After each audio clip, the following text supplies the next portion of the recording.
aking pinanggalingan, ang baho ng mic.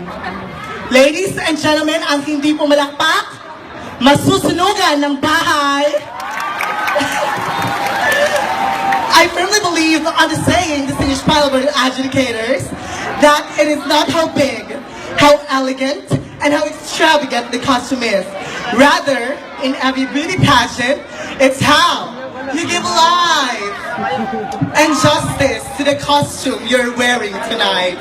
All the way from the global city of the Philippines, the city of the gig, I am a proud graduate of Bachelor of Science in Secondary Education, major in bilingualism in the University of the Philippines in Diliman, Quezon City. Yes, I am a proud teacher by profession, and now taking up my Master's in Professional Education in the same university as well.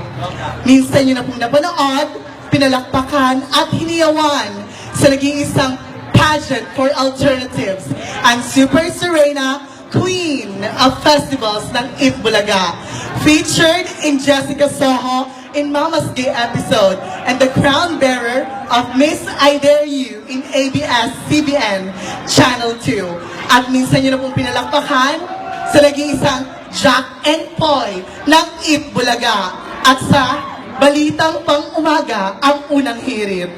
Hayaan niyo po akong tumayo, yakapin ang Barangay Kalawaan, Pasig City sa naging isang Miss Maha Salvador. Naunahan ako ng isang kandidata kanina. Sabi niya, wag na daw pong mambabae.